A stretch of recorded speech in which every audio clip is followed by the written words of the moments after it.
Welcome to the beginning of a Monday night episode. It's going to be a tough one. It's Monday. We don't Welcome. have enough to pull from. It hasn't been a full week.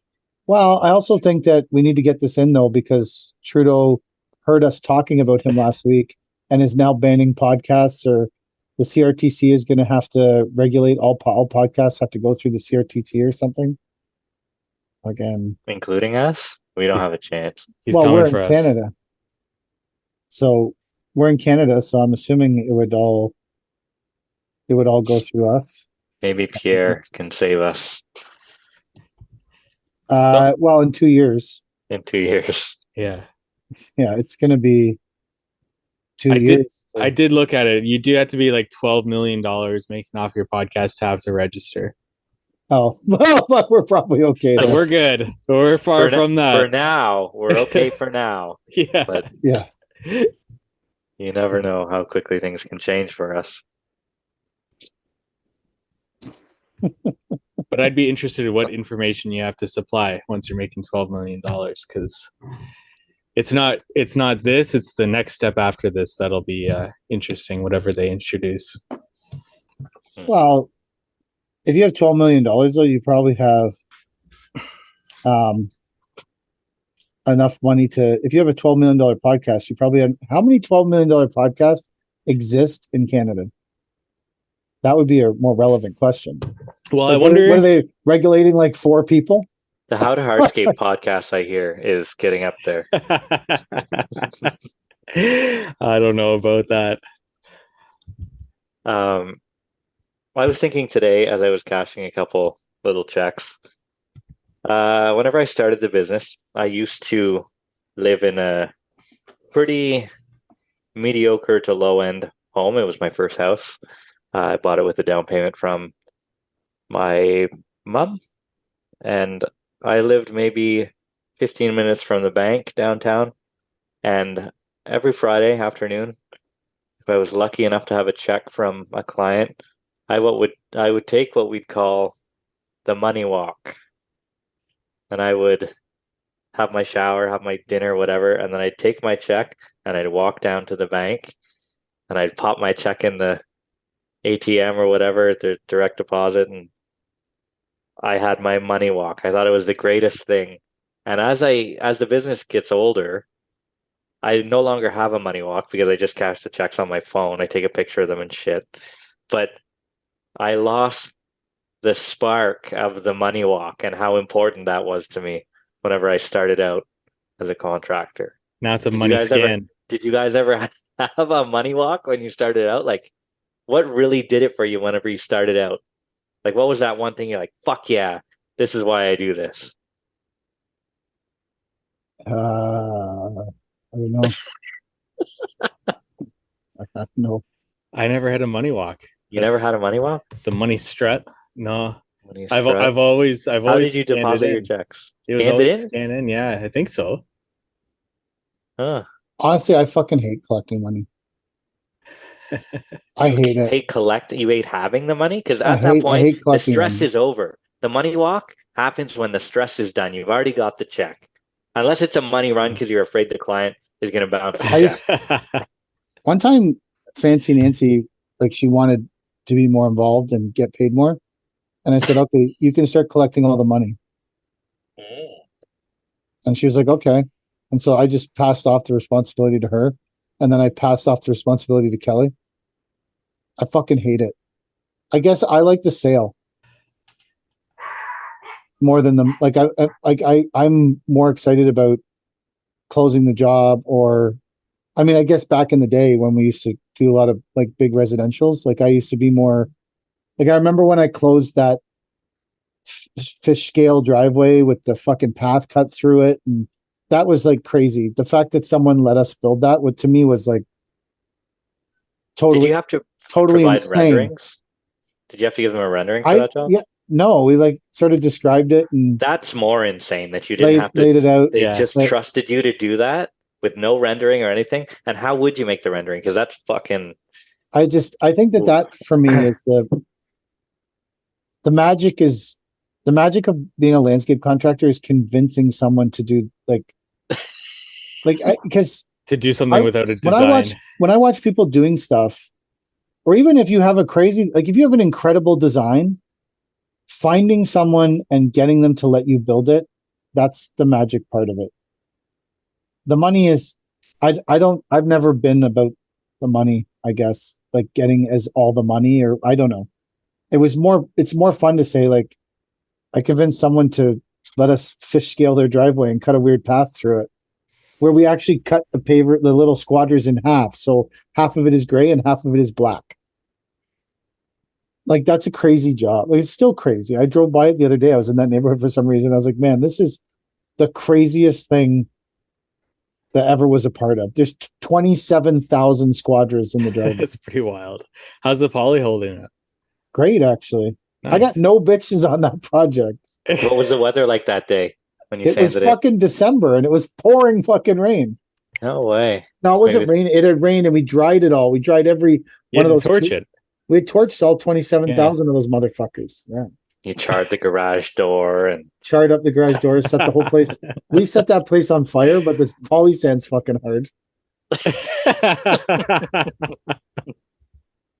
I think that's for me when it comes to residential landscaping, it was the convincing someone to let us build something that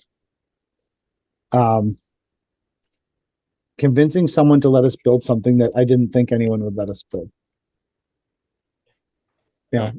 We have some jobs. We have jobs a job in the Techo catalog from, I guess, probably 10 or 12 years ago now, a long time. And it was crazy. It had like a patio that broke in the middle and had a fucking bubbling rock in the middle of it was all white when people didn't build things that were white. And it was just it was a cool job. People still share pictures of it and pretend it's theirs. At least once or twice a year, someone will send me a picture and say, "Hey man, this person's pretending your job is theirs." I'm like, yeah, it's cool. right on. Have you ever had someone put one of your jobs on the side of their trailer? Because I'm sure that's happened. That happened to me. It was on the side of the truck. Ah, Really? Yeah. Did you confront the guy? I went and took a picture with him and put my arm around him, and we took a picture beside the truck. Then I posted it it's on my Instagram somewhere. If you roll back far enough in my Instagram to, like, I don't know, there's 4,000 posts on there. So probably in the first 1,000 posts, there's a picture of me standing at Arnt's with some dude who's got our job on the side of his truck. Did he know that it was your job and that you were the guy that did it? No. Okay, so you just went up and asked. I went up to him and I was like, "Bro, your truck looks sick. Let's take a photo." And he was like, "Yeah, man, amazing." Is he still around? I don't know. You could have bought his truck. Literally saw him in once. liquidation. I literally saw the guy once, and he his job was on the side of because I drove up to the truck and I looked at it and said, "Man, that's a good looking job. That's a sharp combination. It's very unique because it was like autumn red inset border on a chestnut brown pad. It just was unique. Like, people weren't using autumn red for inset or whatever, and they weren't using autumn red at all." And I was just like, "Man, that's a wild looking job." I was like, "Oh, that's our fucking job. What the fuck? That's fucked up. It's on that dude's truck." And I was like, "I gotta get a picture with this guy." And it's a picture of me standing with this guy, and the caption is something like, if I were you, "This guy liked our job so much he put it on his truck." I would have autographed his truck after that in black Probably. Sharpie or something. Like, hey, that's mine, by the way.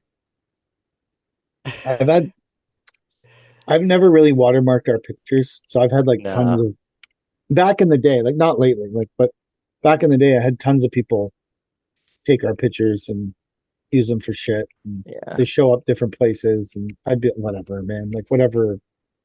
If stealing my picture helps you build your business and support your family and makes you feel good about yourself, then fucking go nuts. It doesn't.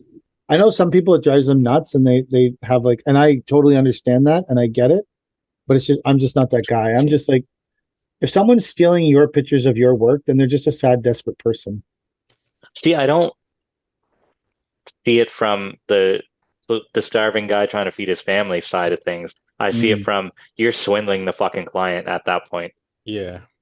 by Legit. trying to pass someone else's work off as your own. And I have no sympathy for that.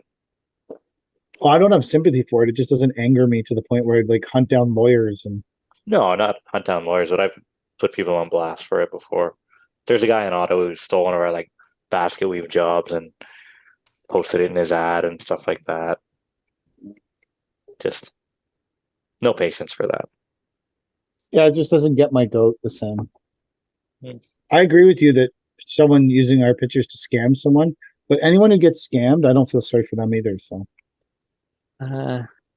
I feel very sorry for my pool client who got scammed, not scanned, out of their deposit of 22K. Did I tell you guys that that pool guy had someone go up to the client? You have to serve them for some reason to go to court, right? So probably. I don't know the whole dynamic of it, but the pool contractor was serving the client, but when he served the client, he served them with two sets of papers, and one was not for that client, but for another client that they were serving, who they also ripped off $27,000. Really? Yeah, so now the two clients know each other, and they were talking about how they both got fucked and stuff. No I'm just like, way. what a fucking sad state of affairs whenever you're serving multiple sets of papers and displaying that you just ripped people off left and right. Jeez.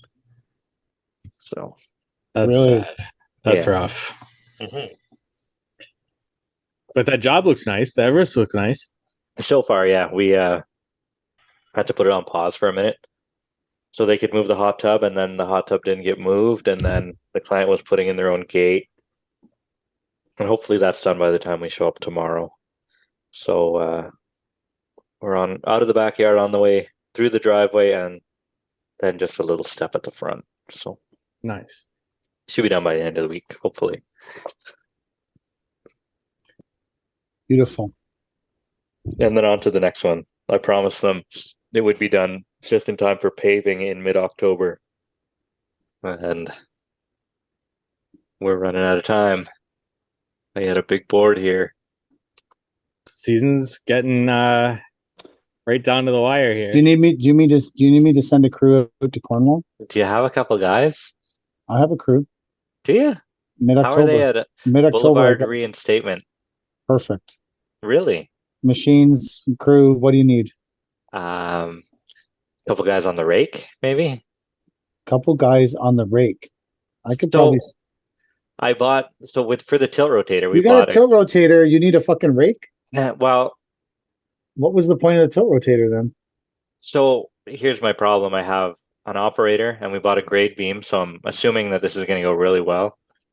But the operator for this shovel is also the operator for the loader, and so he can't do both things. So at what you the really same need, time. what you really need, is a loader operator, I need a loader operator and you need a guy with a rake, and a guy with a broom, and a guy. So you need three guys. and perhaps someone who could ride a little roller. Oh, I can set you up. Well, when do you need these three guys? The weather dependent. October, All right, mid-October, end of I'll send October. you three guys mid October, end of October. We have a camper at the yard. Do they want to sleep in the camper? Definitely. I mean, they definitely want to stay in the camper. Can we hook them up with cameras and have a Not Our Finest Hour PK NDL collab videos? Yeah. You want to know where I failed today? And I'm fairly confident it was my failure. I don't know 100%, but I'm fairly confident it was my failure. So Con Perm is giving away free pizza to job sites. And you go online and you order it through their website. And I've seen many contractors online have a successful venture with this. So I thought, wouldn't that be nice to send pizza to our guys? This is a good deal. We'll send some pizza. But I think I fucked it up, and the pizza never arrived today after I told them the pizza was coming. I feel like tomorrow I need to go to the yard and sport it some cash to pay for the pizza that never showed up today. Why did the pizza never show up? I don't know. I never got any emails about it. Or maybe I did, and I don't think I did. I never got a confirm email about pizza. Go to their website and you can order it to your Wow. it says how many people are attending your website or how many people are attending your site, and you could lie and say 5, and then you get two extra larges. Wow. So nothing came in about the pizza. I don't think we've bought enough permacon to justify a pizza. Why? You did that one job. Oh yeah, we did that. How much? Yeah, the one that was I all don't think fucked I up. bought any pavers this year. I ordered a pizza. There did no require. It doesn't say how much did you buy. It says, do you want a free pizza? Oh. It doesn't ever say anything about. I'm trying to. I swear to God, this pizza thing emailed me. At one point, this pizza thing fucking emailed me, and there's an LO chapter golf tournament this week, but it's before this fucking podcast comes out, so we should probably talk about it a lot. Before it comes out? Well, it's on Thursdays, so this podcast will come out on Friday, and everyone will be like, "Fuck yeah, let's go to the fucking LO golf tournament." Day late. That was last fucking week. Weren't we going to do some commentary on a whole of that? Here it is. Your lunch offered by Permacon is confirmed. Well, I guess I didn't fuck that up. If you have any questions, please contact Marie-Eve Doyen, marketing coordinator. Your representative will contact you. What's her phone number? Maybe you should say it out loud. Maybe we should call her now and ask her why you didn't get your pizza. I don't think she's at work, but her phone number is 438-226-6914 if anyone wants to inquire about pizza. I think they want people to order the pizza, right? Like this is that they put it out there. This is like really a free ringing unpaid endorsement for this whole pizza situation. When did you order it? So my delivery date for the pizza is 03/10/2023. Right. Tomorrow. So the pizza's coming tomorrow. You can tell your guys, sorry that it didn't come. I pay for the pizza today, and then it comes, and it looks like you paid for the pizza. No failure on the part of Conperm for this pizza. I apparently typed in the date wrong. So that, well, I mean, I guess so I'm like, briefly looked at this dump truck, right? Briefly to buy. And then I was talking to someone I know and I mentioned it. And now this person is texting me like 500 questions about it. And I'm like, again, I never even went to look at this. I need more pictures. I'm like, this is the picture I have. I need more. I'm like, blow it up and crop it and pretend it's multiple pictures. Don't wait, you were trying to sell the dump truck? No, someone called me and said, you want to buy this dump truck as a spare. Oh. And it's a good deal. And if I had been paid by anyone, I would probably buy it because I think it would be an amazing spare truck. The truck is already black, which is, I know sounds ridiculous, but it costs like $10,000 to paint a truck. And well, the box is an ugly green color, but I'll paint it with a roller. I don't give a shit. So I thought this could be a good deal for us, this truck, especially going into the winter. Maybe this would be a great spare truck, or we could run it for snow, and we need to get paid.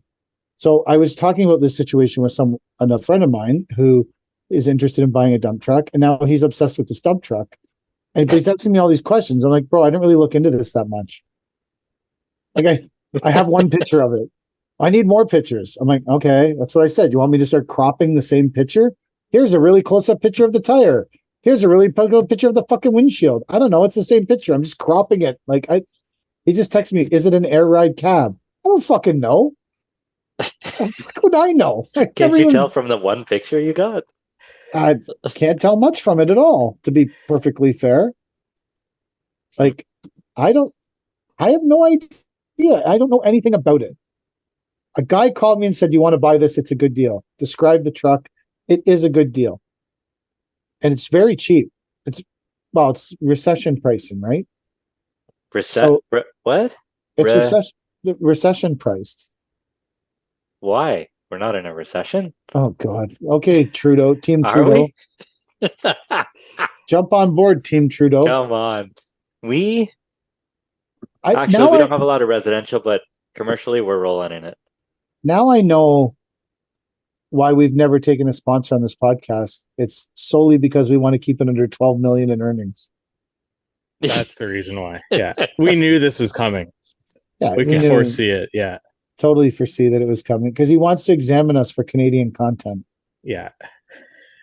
So all those times we mentioned Dominican, we're going to get fucking kicked out. This is the chain of events that happen though in anyone's life. You're having a casual conversation, you mention a dump truck. And now there's like 5,000 text messages about this fucking dump truck. And I'm like, yeah, again, I don't. And then literally, I'm like, yeah, again, I don't know anything about this truck. I can call the guy tomorrow and find. I said I'm interested in it. If it's still around when I get paid, I'll buy it. I don't even need to look at it.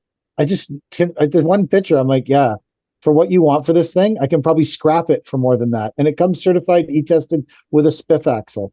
So at least I know I could drive it that day, and I can probably scrap it for more than they want for it. So I'm like, yeah, I'll just buy it. It's got a cat motor. So it's this, you can pull the motor out of it and fucking sell the motor for more than they want for the whole fucking truck. Like, so I'm like, I'll buy it. I just need to wait for money to come. But I didn't even look at it because I don't care. It's certified, e-tested, it's spiffed, it has a cat motor, good enough. Let's buy it for what they want for it. It's very small investment compared to other things that we have. And it's a great backup truck and it's great going into the winter. But now this other person wants to buy it and they're just asking me 8 million questions. So are you jealous? You don't want him to get the good deal? I don't care. He's a good guy. Tell him everything he doesn't want to hear. No, I called him and said, listen, if the guy can't wait for me to get paid, which could be never, then I will tell him to sell the truck to you. Gotcha. Did you tell the other guy the price? Yeah. Oh. What do you want me to try and make some money off my buddy? You could have flipped. Yeah. Oh, there's some people do that. They do that necessarily, but some people would absolutely do that. No one has ever accused me of being good at business. Like, if I was good at business, I probably would have realized I could probably add 5K to this truck, and it's still crazily desirable. Then you would have been on the hook for something, though. Something would have been your fault. See, when I look at that kind of, you're right. That's why I stopped dealing with having an irrigation sub and a lighting sub. I just was like, here's the irrigation guy that I use. Here's the lighting guy. Pay them directly. Because these people's bills were like, say the lighting was 10 grand, right? And I'm marking it up 10 points. So I got $1,000 in this lighting. All of a sudden that opens up to me like every conduit I have to run, every single thing I have to do. And when the light burns out, the homeowner calls me and I'm ripping apart the patio to try and place one bulb that wasn't put in with the fucking Freedom Hammer. Like I was just like, it's not worth it. I don't need $1,000 that bad. So fucking just deal with this person directly. I don't want to get called about this fucking shit. Same with fencing and gates. Fuck gates. Fuck gates. That's on the gate. Yeah. Gates are a fucking shit show. Fuck a gate. Gates can go fuck themselves more than fucking decks. You heard it here first. Yeah. Fuck gates and the horse they rode in on. Like that's why with this truck. So say I broker a deal on this truck and I put $2,000 in it, and then this guy buys the truck, and the first day he has it, the head cracks and the fucking truck blows up. And then he's calling me. You told me this was a fucking good truck, man. And I'm like, again, I told you I don't know anything about it, but I need $1,000. So, like, I'd rather go pick up bottles in the ditch. It's a lot of bottles for $1,000. But at least no one's coming back on you. I would rather go door to door and pretend I'm doing a bottle drive for kids hockey. Pretend. But people might come back at you for that. Not really. They're just happy to get their bottles out of their house. Have you ever, all the times people have come and collected bottles for kids hockey drives or whatever, have you ever thought about like 2 months later investigating where that money went? Where'd that $2.40 go from my fucking case, motherfuckers? It's like no one's looking at that shit. Now I'm like just rumming up the scams here on the fucking And times are tough at Favor King. times are All the old scams are coming to light. times are tough. We're headed to Cornwall to fucking reinstate boulevards. Oh yeah, we got a lot of that this year. They're Yeah, I love So- Boulevard I reinstatement. love it. That's I think my favorite thing is I'm coming to sod do it. reinstatement. 3 guys. What day in October? I don't know. It's supposed to rain all next week, and we got to do hydro seeding and So the week after. yeah. Here's a crazy idea. Why don't we come and reinstate the boulevards while you do other things? Because I only have 1, 2, 3, 4, maybe 4 weeks of interlock left, 5 weeks of interlock, and about 4 or 5 weeks of reinstatement left. That takes me into December. That takes you into December, baby. And we may or may not have our city tree contract. We'll know the next couple of days. Or why you just put it in for tender? Well, we have a price in for it. Yeah. How do you price that? Do they say like this is how much a maple is? This is how much a No, they give a list of all the trees that they want. Then you put a unit rate on them times the number of trees that they want. And I may have fucked it up bad. I may have fucked it up real bad. why? Because my prices are pretty low.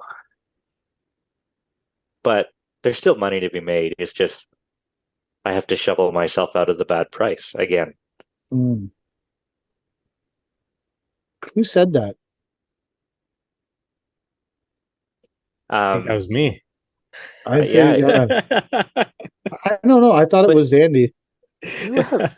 You said that, but everything I've done has been the counter to that. Because I always shovel myself out of a bad price. Mm. Like, so I want to introduce my method, and I was talking to a buddy about this. This is the Every- official, and everyone get a pad and paper out. Get your Well, you got to give them a don't, chance. because that's your first step in the wrong direction is writing something down. Okay, So I love this conversation. I'm really into everybody, this. well, this is how natural design has been so successful for the past 12 years. And I swear to God, I'm not even joking with you. Like, either I'm some sort of idiot savant when it comes to business, or I'm on a fucking rocket ride to the bottom of homelessness or something. So I Right. feel like the first one could actually be true. Let me finish. And then you decide. Then you decide if When I posted that meme of the guy with the weird hat walking and the whole thing exploding around, and it said Hardscape Instagram saying you can't run a successful business without knowing your numbers. And then it says Chad, and you're walking through all the people. I was like, that's the truest fucking shit ever. That's one of the truest memes I ever posted in my life. It just like it's the whole world is at like fucking like events and fucking going for courses and developing softwares, and this motherfucker is walking right through the middle of them going, yeah, I don't need to do any of that fucking shit. And I got tons of money. And like, I'm not even saying it to brag, right? Because I don't think that's something that you should be bragging about, is fucking lollygagging your way through this thing. Like, this is maybe not the way to do it, but this is how it's worked for me. So, Okay, so I continue don't know. with your finish up. Say you got a job coming up. You want to hit it with the winning number. This is the job for you. Anytime we do this for like boulevard reinstatement or trees or an interlock pad or whatever, right? Throw a price at it. I think that boulevard reinstatement is worth X number of dollars per meter. There's 2,000 meters. I'm going to throw a price at it, and that's it. The number turns out to be, let's say, 100 grand, right? But I know that there's 5 weeks of work to do.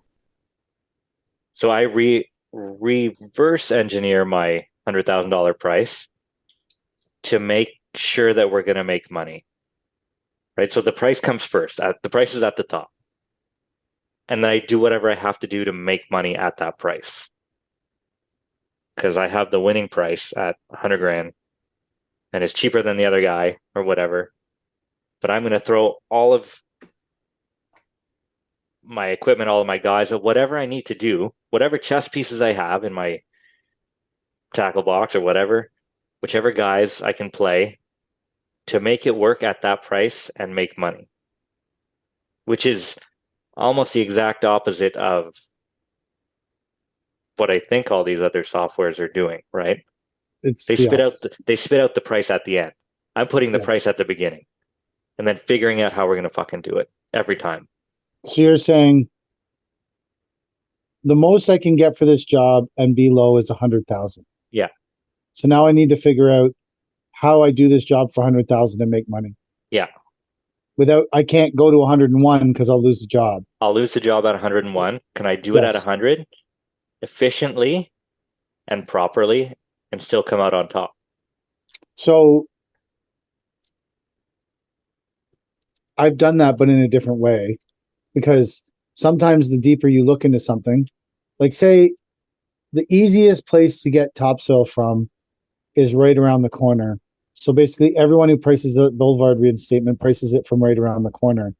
But that topsoil is $50 a yard to buy.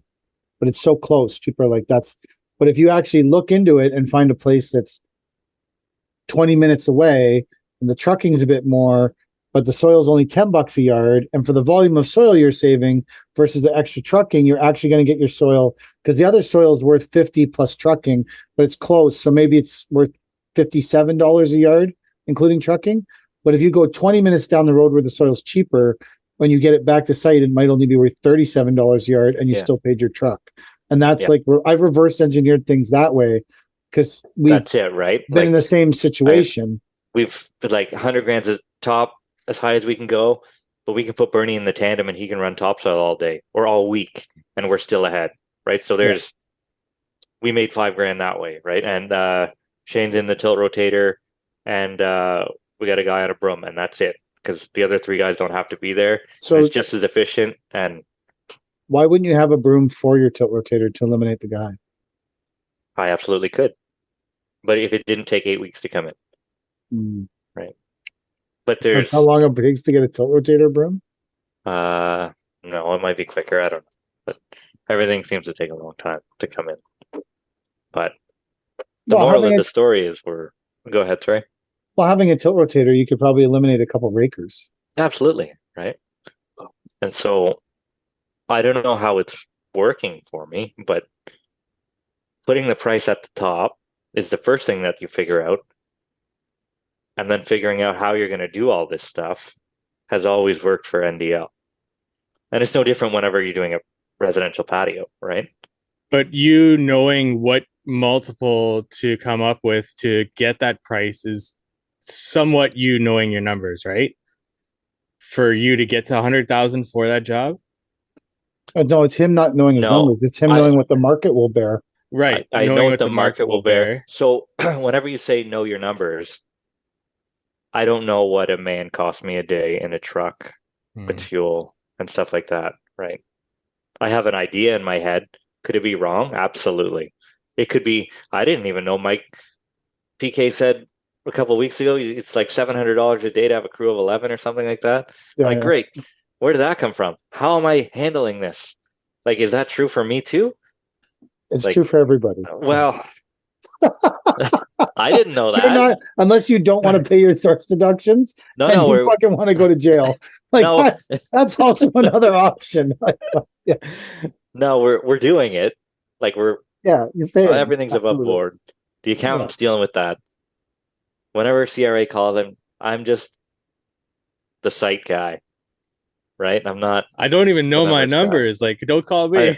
Well, don't call me. Call the accountant. That's what they're there for. That's what we pay them for. Exactly.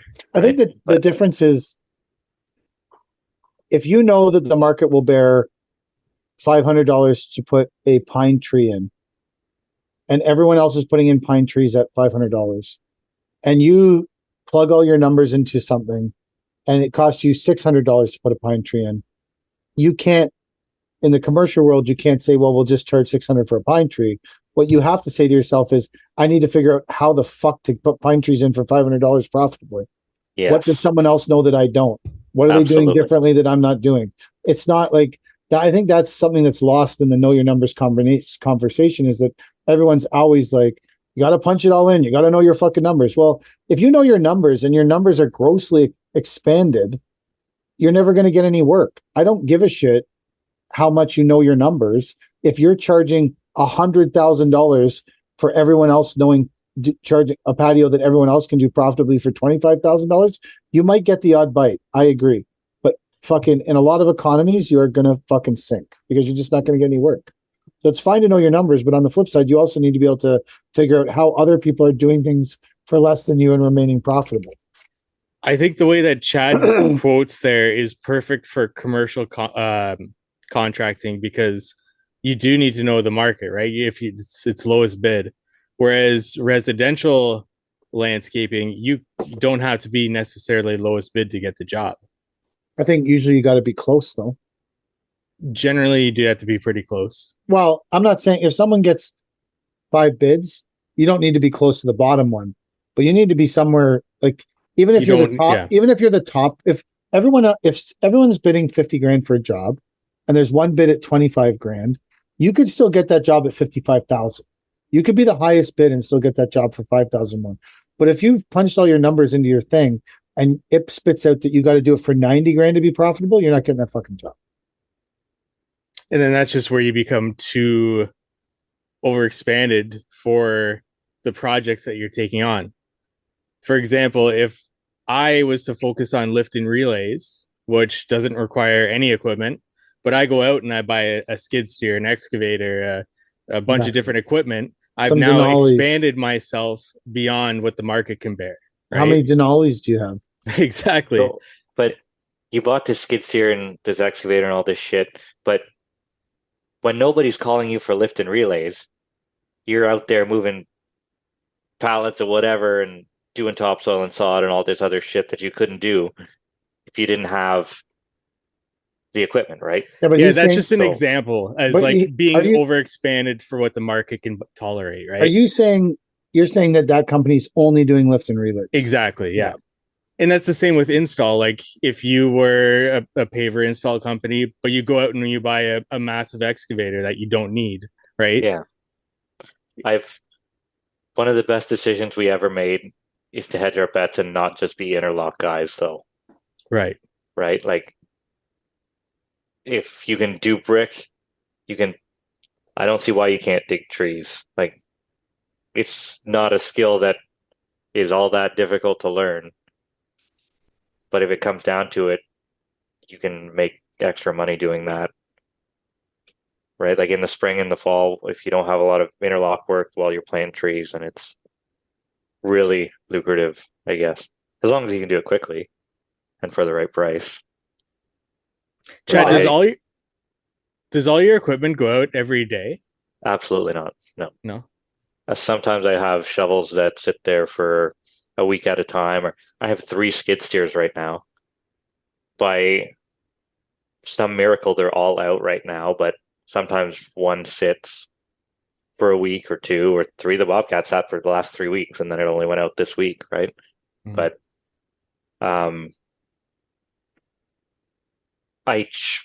if you can, like, sometimes we'll rent them out on the hour meter to our partner or whatever, and that basically pays the payment for the month. So what does it matter if it sits the rest of the month? Right. Like, it's just when I need them, I'd rather have them than go to the rental place and they don't have it, or they're not going to have it for a week or whatever. It's just so much quicker, so much more efficient to have our own things and get them to site as soon as we need them. How often do you need to adjust your market pricing to know like what the market can bear? And then I'd be interested in how that differs from market to market, to be honest. Like Toronto versus Cornwall, and because I know nothing about commercial landscaping, so I'd be interested in that. I had a visitor this winter came to my shop, and we were talking about doing some business maybe in the Ottawa market together. He had some connections there or whatever. And so I had sort of hinted to him my pricing for, let's say, square meters for sod reinstatement, right? And he's like, holy shit, that's really high. And well, I don't think it is. It's the winning price in my market, right? Like, and this is, if you break it all down, there's not a ton of cream left on the job after that. So it made me sort of question his numbers, right? Like at the time, it was a bigger contractor than I was, but I'm like, what is he doing so much faster than me to make his business profitable?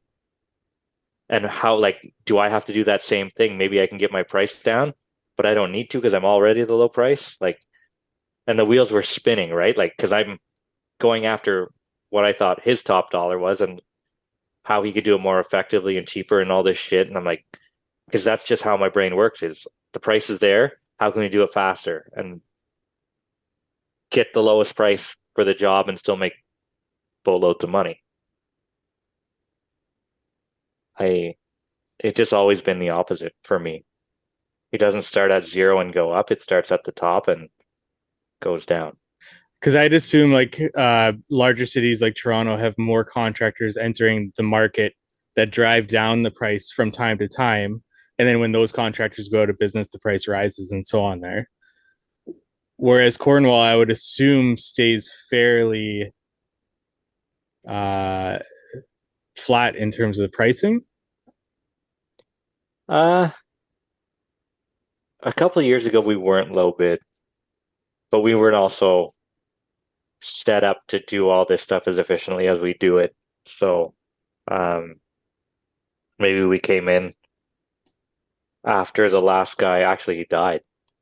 So he probably worked himself too hard and he died. And maybe I'm next because I'm working just as hard for less money than he was.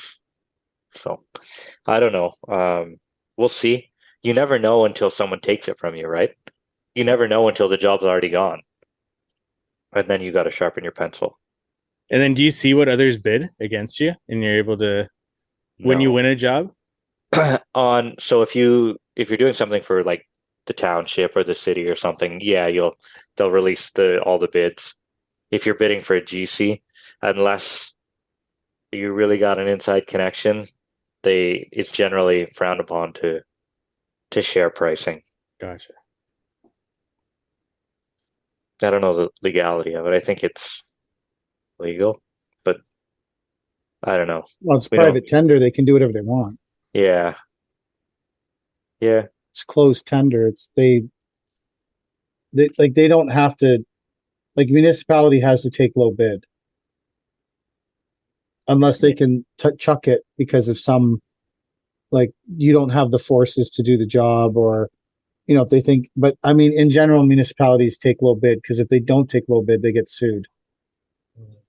But a private tender, there's no there's private if you're bidding for a general, it's usually that you're bidding as part of a bigger package that they're bidding, right? So your number's just getting mixed in with the electrical number, with the fucking roof number. If you're bidding direct to a private entity, like I just bid a job direct to a private entity, it's just the private entity, the architect, and whoever they asked to tender it. So I could email them and be like, hey guys, like, how close was I? Congrats to whoever got it. Like, where was I? Yeah. And they might email me back and be like, hey, this guy was 1.6, you were 1.9, this guy was 1.2. Like, you were close, but you didn't make it. And I'm like, okay, cool. Thanks, man. And a lot of people will give you back that information if you ask for it. Or like, we used to email GCs all the time and say, did you carry our number? Yeah. Because if, like, you can spend a shit ton of time pricing to a GC that's never going to carry your number. Like, there's one GC out here that I can tell you they would price check, would use us to price check. And then they would go to the guy they used on every single fucking job, and that's who they would care. And they would just, our number would become their number.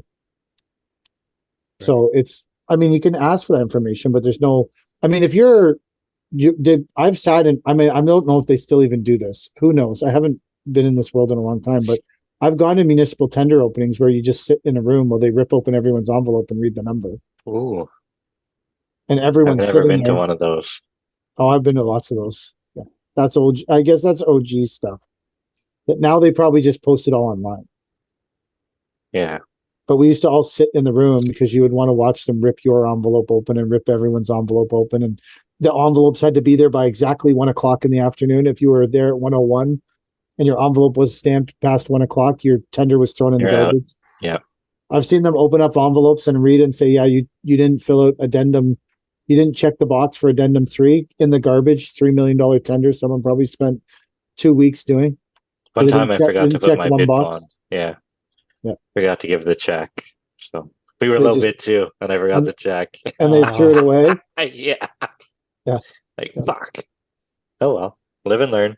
That's You how you only live. do it Yeah, once. exactly. Yeah, Yeah, you only do it once. And yeah. I remember a tender town of Ajax where we lost it by $70. It was like Ooh, a million and a half $70. dollar job. Oh man.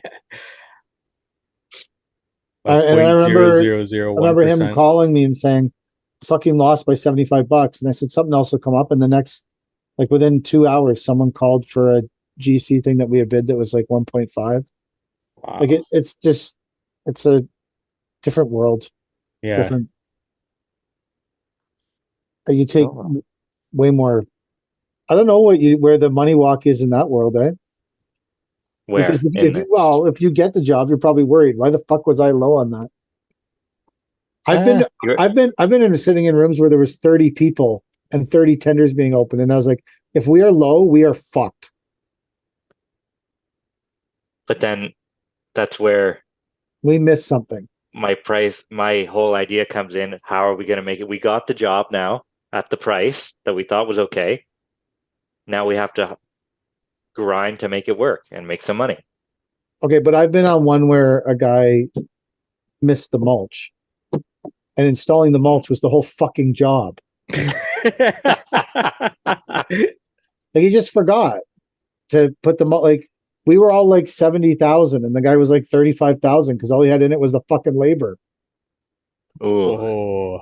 Well, I'm sorry, you ain't making that work, bro. No, you're right. You're not working that back. Like, if you can get past the fact that sometimes you miss something up, then yeah, then but it's time to. sometimes you miss something big, like Absolutely. you missed the one of the columns, or you missed a structure, or you're like fuck. I've been at ones where people were like, everyone else was like 1.3 million, and this person was like 500,000. I'm like, I don't know what they missed, but they missed a lot because we would have been paying $600,000 to do this fucking job. Wow. Like, Wow. and you just what did you like? So I mean, if there's 30 people in the room, someone missed something big for sure. So if you're low, you're basically like, I just fucked myself. Someone has to do it. Why can't it be you once in a while? You know, what, nobody's perfect. Oh yeah. I remember fucking up a residential thing. I don't know what I was really busy, and it was this shitty little wall job, and it was like a rip down a retaining wall and put up a new one, and I missed the labor. Ooh.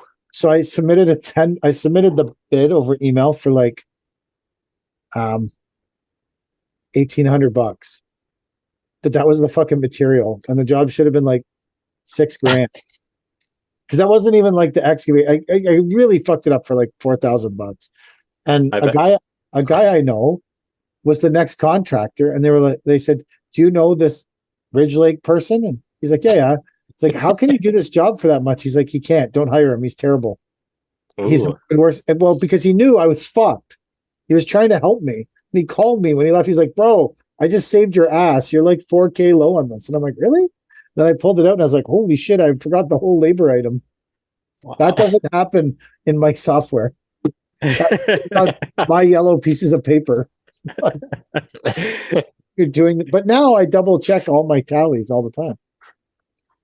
Yeah. I went back and looked at my tree numbers again, and I'm like, no, I think we're good. Now we just have to win it and fucking hustle. But sorry, go ahead. and I know this is a bit silly. I like to think that my guys and I work harder than the average landscape crew, which is maybe not at all true, right? Because landscapers are traditionally hard working people, right? But like whenever I show up to a civil site and they see us work and everything, they're like, your guys are fucking good. And they hustle. And so maybe that's part of my saving grace. Sometimes whenever I don't have the good price, I have the good guys to do it, right? So maybe I'm just lucky. No, I don't And I've think been lucky for 12 years. it's probably not lucky then. Well, it's fortunate for sure to have the right guys that I show think up and people do that every day. attribute luck to you having to put in the work to get that luck, right? Yeah, I'm a very hard worker, I suppose. I'm not afraid of hard work. No, none of my guys are. Well, with the exception of a couple, but we won't name names. Oh no, okay. So I just priced like spreading 13,000 tons of gravel. 13,000 tons of gravel. Yeah. So my price is ridiculously low to do it. Like I looked at it 3 or 4 times and I'm like, this price is so fucking low to spread this gravel.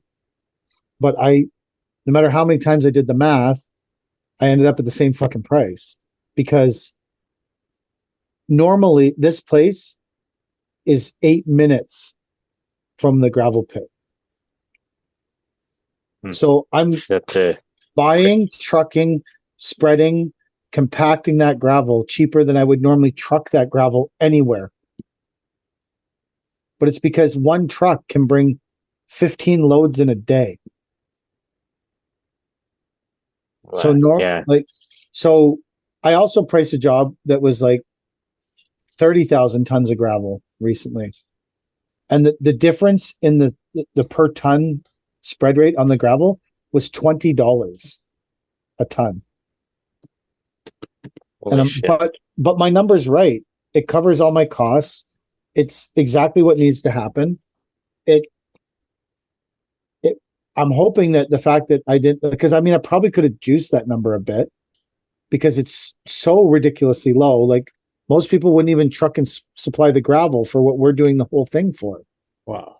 So I probably could have juiced that number a bit, but on the flip side, maybe I get that job and I'm getting exactly what I need to get out of it. It's the numbers exactly right for our business.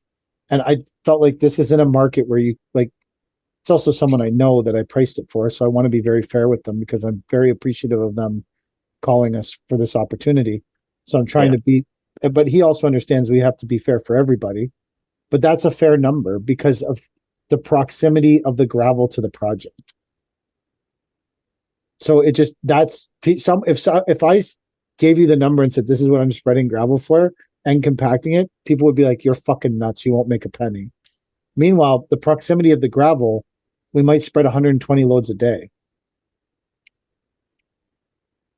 So there's so many factors in someone's price. Like if your tree price could be shit, but you have a tandem, so you have more control over the soil, and the other people don't. They're at the whim of the soil person. So yeah, I think we've bought the correct playing pieces to make everything we do more efficient.